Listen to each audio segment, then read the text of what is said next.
2026년 7월 미국 펜실베이니아주 필라델피아 하나가 인수한 조선소 하나필리 조선소에서 명명식이 하나 열렸습니다.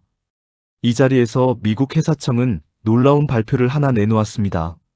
미국의 차세대 미사일 방어체계 골든돔을 지원할 해상미사일 시험 계측선의 건조를 하나필리 조선소에 맡기겠다는 겁니다. 미국 본토방어의 핵심 프로젝트 그 안전판을 만드는 일을 미국은 한국 기업에 맡겼습니다. 저희 채널을 계속 봐주신 분들이라면 낯설지 않은 흐름일 겁니다. 정비할 도크가 없어 한국에 SOS를 쳤던 미 해군의 이야기 기억하실 겁니다. 그런데 그 이야기는 여기서 끝나지 않았습니다. 수리를 맡기던 미국이 이제는 아예 조선업 자체를 함께 짓자며 손을 내밀고 있습니다. 이름은 마스가 미국 조선업을 다시 위대하게 만들자는 뜻입니다.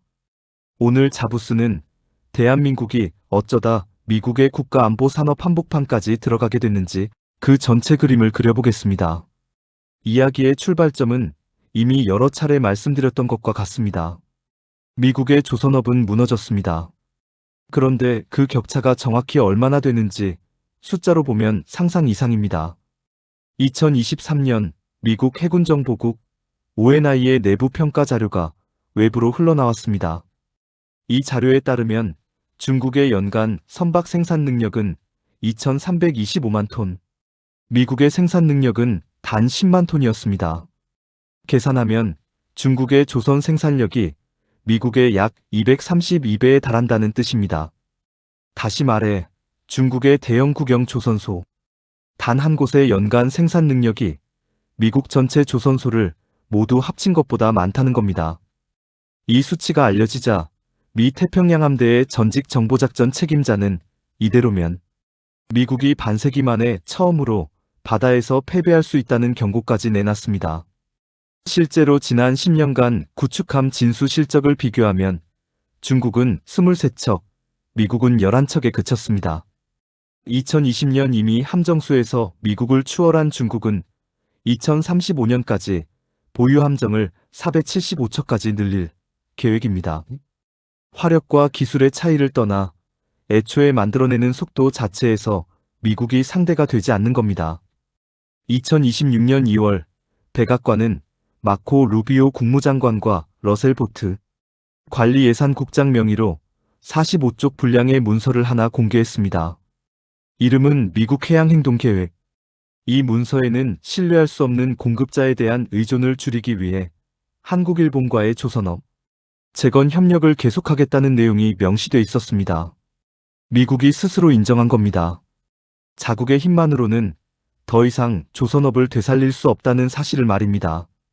그리고 이 절박함은 지난해 한미 관세 협상 테이블 위에서 아주 구체적인 숫자로 등장했습니다. 한국은 총 3,500억 달러, 우리 돈으로 약 500조 원 규모의 대미 투자를 약속했습니다. 그리고 이 가운데 절반에 조금 못 미치는 1,500억 달러, 약 200조 원이 조선업에 배정됐습니다. 이 조선업 전용 투자 패키지에 붙은 이름이 바로 마스가입니다. 한국의 기획재정부 장관은 이렇게 평가했습니다. 마스가 프로젝트가 이번 관세 협상 타결에 가장 크게 기여했다고 말입니다. 조선업 하나가 국가 간 무역 협상에 가장 무거운 카드가 된 겁니다. 그렇다면 이 거대한 자금은 정확히 어떻게 움직이고 있을까요? 지난 6월 25일 서울 여의도 한국수출입은행에서 뜻깊은 자리가 마련됐습니다. 한미전략투자공사와 수출입은행, 산업은행, 무역보험공사, 해양진흥공사 같은 정책금융기관들, 그리고 HD현대중공업, 삼성중공업, 하나오션, 국내 조선 3사가 한자리에 모여 업무 협약을 맺었습니다. 이른바 팀 코리아가 공식 출범한 겁니다. 정부 관계자는 이 자리에서 세계 최고 수준의 한국 조선사가 미국 조선업 재건을 돕는 동시에 우리 조선 생태계 전체가 새로운 일감과 시장을 얻는 호혜적인 투자가 될 거라고 밝혔습니다. 그리고 오는 7월 23일 워싱턴에는 한미 조선협력센터가 문을 엽니다. 미국 현지 네트워크를 구축하고 조선소의 생산성 향상과 기술 협력, 전문 인력 양성까지 지원하는 현지 거점입니다. 여기서 주목할 부분이 하나 있습니다. 이 모든 투자가 향하는 방식, 이른바 브릿지 전략입니다. 외국 기업이 미국 조선소를 인수하거나 현지 기업과 손잡고 자본을 투입해 궁극적으로 미국 안에 생산 체제를 완전히 갖추기까지, 그 과정에서는 계약 물량의 일부를 한국의 도크에서 먼저 건조할 수 있도록 하는 겁니다. 미국의 조선 능력이 완전히 회복될 때까지 한국이 그 다리 역할을 해주는 구조입니다. 실제로 HD현대중공업 울산조선소에는 이미 특수선 전용 도크 6개와 잠수함, 진수에 쓰이는 심리프트까지 갖춰져 있어 최대 7척의 군함을 동시에 건조할 수 있는 여력을 갖추고 있습니다. 미국의 발주가 구체화되는 순간 곧바로 물량을 소화할 준비가 이미 되어 있다는 뜻입니다. 이 모든 게 아직 먼 미래의 청사진처럼 들리실 수 있습니다. 하지만 이미 현실이 된 사례들이 하나씩 쌓이고 있습니다. 그리고 그 시작점은 마스가 프로젝트가 정식으로 논의되기도 전이었습니다. 시간을 2024년으로 돌려보겠습니다. 미국 필라델피아의 필리 조선소는 사실 문을 닫을 위기에 놓여 있었습니다. 노르웨이 기업 아커의 자회사였던 이 조선소를 2024년 한화오션과 한화시스템이 1억 달러, 우리 돈으로 약 1,380억 원에 인수했습니다. 지구 반대편의 한국 기업이 미국의 낡은 조선소를 구제한 겁니다. 당시만 해도 이 인수는 단순한 투자로 보였을지 모릅니다. 하지만 결과적으로 아주 절묘한 성견지명이 됐습니다. 필리 조선소는 존스법에 따라 미국 본토 연안을 운항하는 상선을 지을 수 있는 몇 안 되는 조선소였고, 한화는 이 인수로 미국 시장의 규제를 정면으로 돌파할 발판을 마련한 겁니다. 업계는 지금 이 필리 조선소의 기업 가치를 11조 3천억 원으로 평가합니다. 그리고 앞으로 2050년까지 존스법 적용 물량과 미국의 신규 조선 지원법, 그 밖의 수요까지 더해 최대 438척의 선박을 이곳에서 건조할 수 있을 것으로 추산됩니다. 바로 이 필리 조선소가 앞서 말씀드린 골든돔 지원 선박, MRIV 건조 계약을 따낸 곳입니다. 한국 기업이 지분을 가진 미국 내 유일한 조선소가 미국의 핵심 국가안보 사업에 직접 참여하는 조선소로 위상이 올라간 겁니다. 그리고 최근에는 또 다른 국내 조선사의 이름도 미국 방산 시장에 등장했습니다. HD현대가 미국의 방산 혁신기업 앤드릴과 손잡고 자율수상함, 즉 무인 함정 건조에 본격적으로 뛰어든 겁니다. 두 회사가 공동 개발 중인 이 무인 함정은 올해 10월 진수를 목표로 건조가 진행되고 있습니다. 이유는 명확합니다.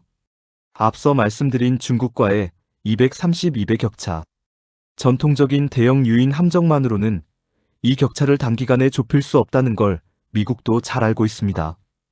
그래서 미국은 저비용 무인 수상정을 유인 함정과 결합한 하이브리드 함대 구상으로 수정 열세를 보완하려 하고 있고, 바로 그 파트너로 한국의 조선사들을 선택한 겁니다. 여기에 더해 미 국방부는 이미 한화오션과 HD현대중공업에 전투함, 설계와 건조 역량에 대한 정보 요청서를 보냈습니다.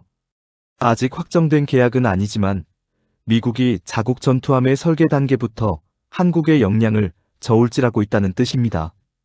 그리고 이 신뢰는 국내에서도 증명되고 있습니다. 지난 7월 1일 방위사업청은 8조 원 규모 한국형 차기 구축함 KDDX 사업의 우선 협상 대상자로 한화오션을 선정했습니다. 미국이 손을 내밀기 직전 우리 해군이 먼저 한화오션의 기술력에 8조 원짜리 신뢰를 실어준 겁니다.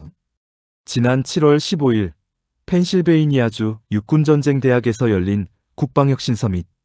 이 자리에 참석한 트럼프 대통령은 다시 한번 한국과의 조선 협력을 강조하며 협력의 의지를 재차 확인했습니다. 수리에서 시작된 이야기가 국가안보 프로젝트 참여로, 무인 함정 공동 개발로, 그리고 이제는 전투함 설계 논의로까지 확장되고 있는 겁니다. 물론 넘어야 할 산이 없는 건 아닙니다. 미 해군 함정을 자국 조선소에서만 건조하도록 규정한 번스-스톨레프슨법, 그리고 미국 내 해상 운송을 자국 선박으로 제한하는 존스법. 이 오래된 두 법이 지금 마스가 프로젝트의 실질적인 분기점으로 꼽히고 있습니다. 최근 미국 의회가 일부 비전투 지원함에 한해 해외 건조를 허용하는 법안을 추진하고 있지만 전투함 건조까지 완전히 개방될지는 아직 미지수입니다. 그리고 국내에서도 신중한 목소리가 있습니다. 200조 원에 달하는 투자가 실제로 얼마나 회수되고 우리 조선업 생태계에 어떤 실익으로 돌아올지는 앞으로 계속 지켜봐야 할 부분입니다. 하지만 방향 자체는 이미 뚜렷합니다. 법과 제도가 남아있을 뿐 미국이 한국의 조선 역량을 필요로 한다는 사실 자체는 부정할 수 없는 현실이 됐습니다. 정비 한 건에서 시작된 이야기가 여기까지 왔습니다. 미 해군 함정이 한국 도크에 몸을 맡겼던 그 장면, 유럽의 앞마당에서 K2 전차가 레오파르트를 밀어낸 장면, 캐나다에서의 아쉬운 패배가 사우디에서의 반전으로 이어지던 장면, 그리고 이제 미국이 자국의 조선업 재건 자체를 한국과 함께 설계하겠다고 나선 장면까지. 이 모든 장면은 사실 하나의 이야기입니다. 대한민국이 더 이상 무기와 선박을 파는 나라에 머물지 않고 동맹의 안보 체계 안으로 깊숙이 들어가 함께 설계하는 나라가 되었다는 이야기입니다. 한때 세계 최강 대국의 조선업을 부러워하며 그 기술을 배우던 나라가 이제는 그 나라의 안보 재건을 함께 짊어지는 자리에 섰습니다. 이 흐름이 앞으로 얼마나 더 커질지는 지금 이 순간에도 계속 쓰이고 있습니다. 세상을 바라보는 대안의 당당한 시선, 자부수였습니다.